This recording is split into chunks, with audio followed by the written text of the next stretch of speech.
Hi friends and viewers, Namaskaram, good morning to all. Jio kitchen tour vibes എന്ന YouTube cookery ചാനലിലേക്ക് നിങ്ങളെ എല്ലാവരെയും ഹാർദമായി സ്വാഗതം ചെയ്യുകയാണ്. അപ്പോൾ ഇന്ന് നമ്മളിവിടെ പ്രിപ്പയർ ചെയ്യുന്നത് ഒരു ഫിഷ് ഫ്രൈ ആണ്. അതിൻ്റെ പേര് കാർവാർ ഫിഷ് ഫ്രൈ എന്നാണ്. ഈ കാർവാർ എന്ന് നിങ്ങൾ കേട്ടിട്ടുണ്ടാവും. പേര് എന്ന് പറഞ്ഞു കഴിഞ്ഞാൽ മംഗലാപുരത്തുനിന്ന് ഗോവയ്ക്ക് പോകുന്ന വഴിക്കുള്ള ഒരു സ്ഥലമാണ് കാർവാർ എന്ന് പറഞ്ഞാൽ ഒരു പ്രധാനപ്പെട്ടതാണ്. അവിടെ ഇപ്പം നേവിയുടെ ഹെഡ്ക്വാർട്ടേഴ്സും ട്രെയിനിങ് സെൻ്ററൊക്കെ തുടങ്ങി. അവിടെ പണ്ട് മുതലേ ഫിഷ് റെസിപ്പിയുടെ ഒരു പ്രധാന കേന്ദ്രമാണ്. എന്ന് പറഞ്ഞു കഴിഞ്ഞാൽ നിങ്ങൾ യൂട്യൂബിൽ ഹിന്ദി യൂട്യൂബിൽ അല്ലെങ്കിൽ ഏത് യൂട്യൂബിൽ നോക്കിക്കഴിഞ്ഞ് കഴിഞ്ഞാലും നിങ്ങൾക്ക് മനസ്സിലാവും കാർവാർ എന്ന പേരിൽ ഫിഷിൻ്റെ ഇഷ്ടംപോലെ റെസിപ്പികളുണ്ട്. അപ്പോൾ ഇന്ന് നമ്മളെടുത്തിരിക്കുന്ന ഒരു റെസിപ്പി കാർവാർ ഫിഷ് ഫ്രൈ ആണ്. അതൊരു പ്രത്യേക തരത്തിലാണ് അത് ഉണ്ടാക്കുന്നത്. അത് നിങ്ങളെ കാണിച്ചു തരാനാണ് ആഗ്രഹിക്കുന്നത്. നിങ്ങൾ അത് നോക്കുക. ഞാൻ 2 മീൻ വെച്ചിട്ടുണ്ട്. ഇത് ഏരി മീനാണ്. ഏരി വേണം നിർബന്ധമൊന്നുമില്ല. ഇതേമാതിരി ആയിട്ടുള്ള ഏത് മീൻ എടുത്തു കഴിഞ്ഞാലും മതി. ഇനി അടുത്ത് ഇതിൻ്റെ മെയിൻ ഒരു ഇൻഗ്രീഡിയൻ്റ് എന്ന് പറഞ്ഞു കഴിഞ്ഞാൽ ഇത് മല്ലിയിലയാണ്. മല്ലിയില കുറച്ചധികം വേണം. പിന്നെ സവാള 2 തരത്തിലുള്ളതാണ്. 2 ഈ പീസ് വലിയ പീസാക്കിയിട്ടുള്ളതുണ്ട്. പിന്നെ നമ്മുടെ വെളുത്തുള്ളിയുണ്ട്, അതൊക്കെ കുറച്ചേ ഉള്ളൂ. പിന്നെ നമ്മുടെ ഇഞ്ചിയുണ്ട്, പിന്നെ കുരുമുളകുണ്ട്. പിന്നെ നമ്മുടെ ഇത് ആദ്യം നമ്മൾ ഇതാക്കും. അതിനുശേഷം കടുക്, കറിവേപ്പില, പിന്നെ സവാള ചെറുതായിട്ട് അരിഞ്ഞതുണ്ട്, പിന്നെ ചില പച്ചമുളകുണ്ട്, പിന്നെ നമ്മുടെ ഇതുണ്ട് ജീരകം, പിന്നെ അല്പം നമ്മുടെ വിനാഗിരിയുണ്ട്, ഉപ്പുണ്ട്, പിന്നെ വെളിച്ചെണ്ണയാണ് ഉപയോഗിക്കുന്നത്. അപ്പോൾ ഇത്ര ഐറ്റങ്ങളാണ് ഇതിനാവശ്യമുള്ളത് വേണ്ടത്. ഞാനൊരു വലിയ പാൻ നമ്മുടെ സ്റ്റൗവിൽ വെച്ചിട്ടുണ്ട്. അപ്പോൾ ഇനി നമുക്ക് ചെയ്യാനുള്ളത് ഇതെല്ലാം എണ്ണയില്ലാതെ ഡ്രൈ റോസ്റ്റ് ചെയ്തെടുക്കുക എന്നുള്ളതാണ്. തിരിച്ച് ശ്രദ്ധിക്കണം. ആദ്യം എണ്ണ വേണ്ട. ആദ്യം മല്ലിയില ഇട്ടു, പിന്നെ സവാള വലിയ മുറിച്ചത്, പിന്നെ നമ്മുടെ ഗാർലിക് ഉണ്ട്, പിന്നെ നമ്മുടെ ഇഞ്ചിയുണ്ട്. ഇതെല്ലാം കൂടെ അരച്ചെടുക്കാൻ വേണ്ടിയിട്ടുള്ളതാണ്. പിന്നെ പെപ്പർ, നമ്മുടെ കുരുമുളക്, അതെവിടെ പൊടിക്കാത്തത്. ഇത്രയും ഐറ്റങ്ങൾ നമ്മളൊന്ന് ഡ്രൈ റോസ്റ്റ് ചെയ്യുകയാണ്. ഇത് വാങ്ങാറാകുമ്പോൾ ഞാൻ അല്പം എണ്ണ ഒഴിക്കും. ഞാൻ കാണിച്ചു തരാം. നമ്മൾ ഡ്രൈ റോസ്റ്റ് ചെയ്യുമ്പോൾ നിങ്ങളൊരു കാര്യം ശ്രദ്ധിച്ചിട്ടുണ്ടാവും. ഇതിൻ്റെ സ്വാഭാവികമായിട്ടുള്ള എണ്ണ ഇത് പുറത്തിറങ്ങും. അതിനു വേണ്ടിയിട്ടാണ് പ്രത്യേക ഒരു ടേസ്റ്റും ഇത് കിട്ടും. അതിനു വേണ്ടിയിട്ടാണ് നമ്മൾ എണ്ണ ഇല്ലാണ്ട് ഇത് ചെയ്യുന്നത്. ഇനി നമുക്ക് അല്പം എണ്ണ ചേർത്തിട്ട് ഇത് റോസ്റ്റ് ചെയ്യാം. ഇത് വെളിച്ചെണ്ണയാണ് ഞാനിവിടെ ഉപയോഗിക്കുന്നത്. ഫ്ലെയിം കുറച്ച് വെച്ചിട്ടുണ്ട്.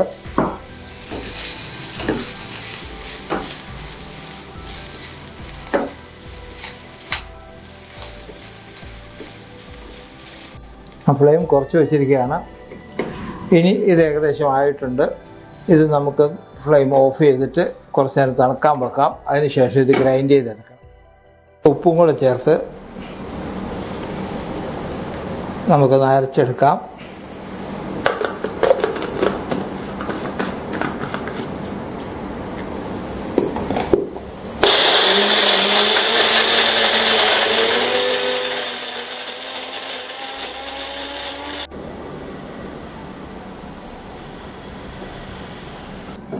പാൻ ചൂടാക്കാനായിട്ട് വെച്ചിട്ടുണ്ട്. അപ്പോൾ ഇനി നമ്മൾ വെളിച്ചെണ്ണ തന്നെ നമ്മൾ ഒഴിക്കുകയാണ്. ഇനിയിപ്പോൾ കുറച്ച് ഐറ്റങ്ങൾ നമ്മളൊന്ന് വഴറ്റിയെടുക്കാനുണ്ട്.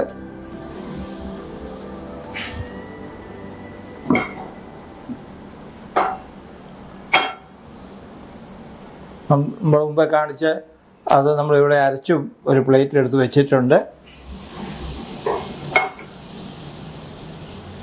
കടുകിടാം.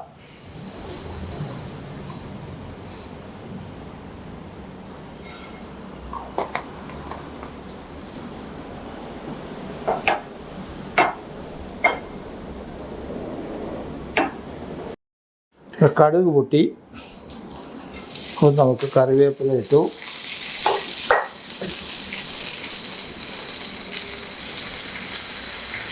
സവാള പൊടിയായി കൊത്തിയരിഞ്ഞ് അതിൽ വേണം.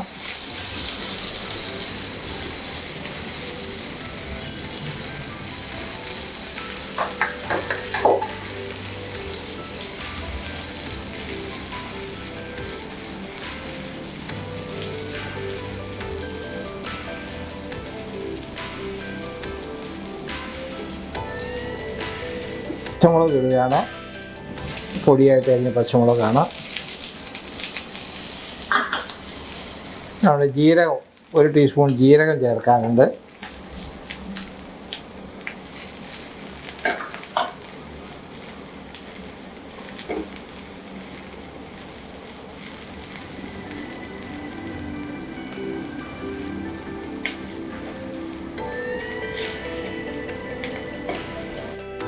അല്പം വിനാഗിരിയും കൂടെ ഒഴിക്കുന്നുണ്ട്. വിനാഗിരി ഒഴിച്ചു. 1 ടീസ്പൂൺ വിനാഗിരി. ഇനി നമ്മൾ ഈ മസാല ഒരു സൈഡിലേക്ക് മാറ്റുകയാണ്. ഒരു സൈഡിലേക്ക് ഇങ്ങനെ മാറ്റി വെക്കാം. എന്നിട്ട് ഈ നമ്മൾ അരച്ചു വെച്ചിരിക്കുന്ന മസാല മിക്സ് ഇതിലേക്ക് ഇടുക.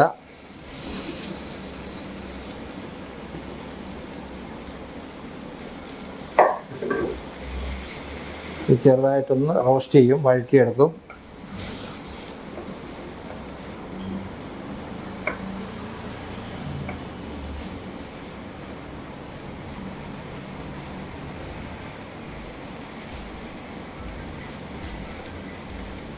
ഇനി നമുക്ക് ഇത് രണ്ടും കൂടെ കൂട്ടി യോജിപ്പിക്കാം.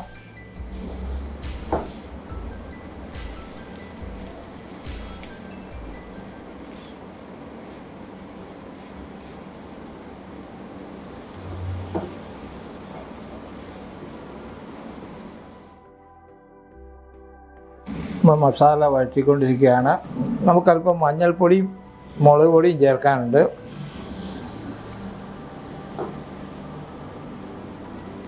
കാശ്മീരി ചില്ലിയാണ്.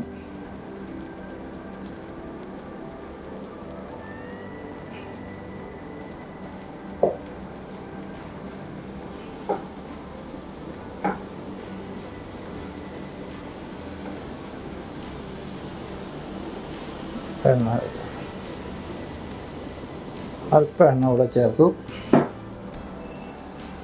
അപ്പോൾ ഇത് എണ്ണ തെളിഞ്ഞുകൊണ്ടിരിക്കുകയാണ്. ഇതിന് ഡീഗ്ലൈസേഷൻ എന്ന് പറയും. ഡീഗ്ലൈസിങ് എന്ന് പറഞ്ഞാൽ പാത്രത്തിൻ്റെ അടി കാണുന്ന രീതിയിൽ നമ്മൾ കാണുന്നതാണ് എണ്ണ തെളിയുക എന്ന് നമ്മുടെ മലയാളത്തിൽ പറയും.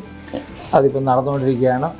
ഇനി ഇതായി കഴിയുമ്പോൾ നമ്മളിത് വാങ്ങി തണുപ്പിച്ച് നമുക്ക് നമ്മുടെ ഫിഷിൽ പുരട്ടിയിട്ട് വറുത്തെടുക്കണം. ഫ്ലെയിം കുറച്ചു.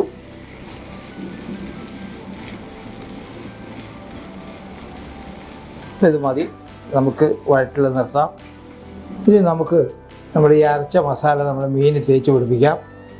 ഏറ്റവും ആദ്യം ഇതിൻ്റെ ഉള്ളിൽ കൊടുക്കാം.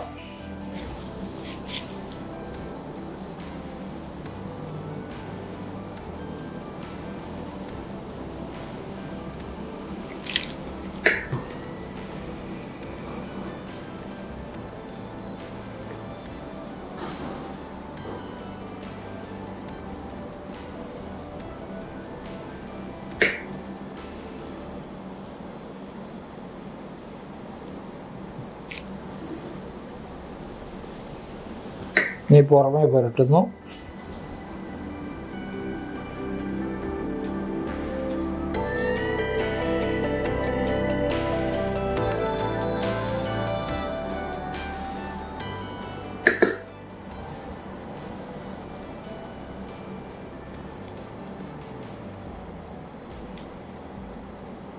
ഇങ്ങനെ നമ്മൾ 2 വശവും പുരട്ടി ഒരല്പസമയം വയ്ക്കണം. എന്നിട്ട് നമുക്ക് ഷാലോ ഫ്രൈ ചെയ്തെടുക്കാം.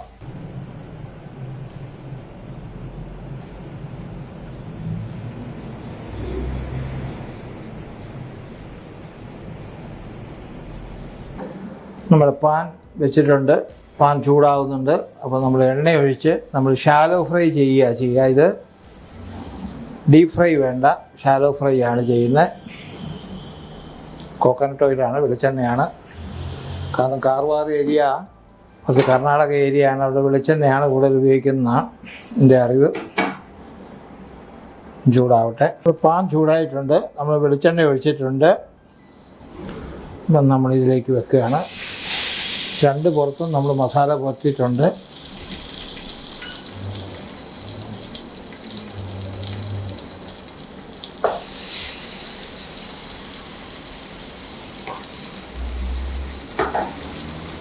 പിന്നെ ഫ്രൈ ആവട്ടെ.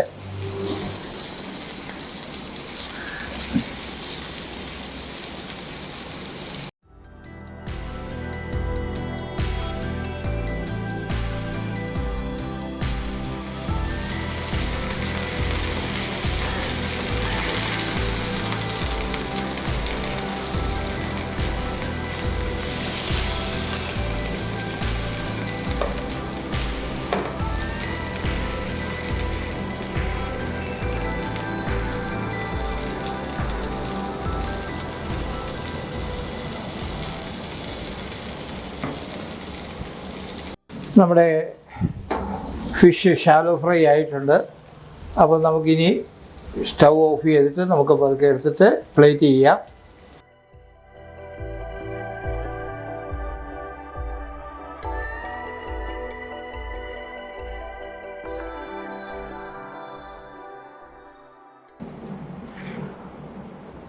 അപ്പോൾ നമ്മുടെ കാർവാറി ഫിഷ് ഫ്രൈ ആയിരിക്കുകയാണ്. നമ്മൾ ഇതിൻ്റെ ഇന്നത്തെ ഈ കുക്കിംഗ് ഇവിടെ കഴിഞ്ഞിരിക്കുകയാണ്. ഇത് വളരെ ടേസ്റ്റിയാണ് കേട്ടോ. നിങ്ങൾ ഉണ്ടാക്കി നോക്കുക. ഇതിൻ്റെ മസാല നിങ്ങൾ ഉദ്ദേശിക്കുന്നതിനേക്കാളും വളരെ ടേസ്റ്റിയാണ്. ഉണ്ടാക്കിയാൽ വളരെ ബെസ്റ്റാണിത്. കുറച്ചുകൂടെ ചെറിയ മീൻ എടുത്തിട്ട് ഉണ്ടാക്കുന്നതായിരിക്കും നല്ലത്. ഞാനിപ്പോൾ വാങ്ങിച്ചപ്പോൾ കുറച്ച് വലുതായി പോയെന്ന് തോന്നും. അല്പം കൂടെ ചെറിയ മീനാണ് ഏറ്റവും നല്ലത്. അപ്പോൾ നിങ്ങളിത് പരീക്ഷിക്കുക. ഇതേ ടൈപ്പ് വേണമെന്നില്ല. നിങ്ങൾ ഏത് ടൈപ്പ് മീനാണെങ്കിലും അയലയോ ഇതൊക്കെ കൊണ്ട് തന്നെ ഇത് പരീക്ഷിക്കാൻ പറ്റും. കുഴപ്പമൊന്നുമില്ല. അപ്പോൾ ഇതോടുകൂടി ഇന്നത്തെ നമ്മുടെ ഈ കുക്കിംഗ് തീരുകയാണ്. അപ്പോൾ നമ്മൾ കാർവാറി ഫിഷ് ഫ്രൈ നിങ്ങളെല്ലാവരും ഒന്ന് ഉണ്ടാക്കി നോക്കുക. ഇതിനധികം മുതൽ മുടക്കൊന്നുമില്ല. ആകെയുള്ള മുതൽ മുടക്കെന്ന് പറഞ്ഞാൽ മീൻ മേടിക്കുന്നത്. ഇക്കാലത്ത് മീൻ മേടിക്കുന്നത് മാത്രമേ മുതൽ മുടക്കുള്ളൂ. ബാക്കി കാര്യമായ ചിലവുകളൊന്നുമില്ല. അപ്പോൾ നിങ്ങളത് പരീക്ഷിച്ച് നോക്കുക. ഉണ്ടാക്കി നോക്കിയിട്ട് നിങ്ങൾ ഇഷ്ടപ്പെട്ട് കഴിഞ്ഞാൽ നിങ്ങൾ ലൈക്ക് ചെയ്യണം, നിങ്ങൾ ഷെയർ ചെയ്യണം. അതുപോലെ തന്നെ സബ്സ്ക്രൈബ് ചെയ്യാത്തവരുണ്ടെങ്കിൽ സബ്സ്ക്രൈബ് ചെയ്യാൻ വേണ്ടി നിങ്ങളൊന്ന് പ്രേരിപ്പിക്കുക. നമ്മുടെ സബ്സ്ക്രിപ്ഷൻ കുറച്ച് കുറവാണ്. അതിനൊന്ന് അപ്പാക്കിക്കൊണ്ട് വരേണ്ടതുണ്ട്. ഈ ചാനൽ നിലനിർത്തേണ്ടത് നമുക്ക്. അപ്പോൾ അതുപോലെ തന്നെ ഇതിൻ്റെ ഇൻഗ്രീഡിയൻസ് ഞാൻ ഡിസ്ക്രിപ്ഷനിൽ ചേർക്കുന്നതാണ്. അപ്പോൾ നിങ്ങളതെല്ലാം ഒന്ന് കൊണ്ട് മനസ്സിലാക്കി വയ്ക്കുക. അതോടുകൂടി ഇന്നത്തെ ഈ പരിപാടി ഇവിടെ അവസാനിക്കുകയാണ്. നിങ്ങൾക്ക് എല്ലാവർക്കും നമസ്കാരം.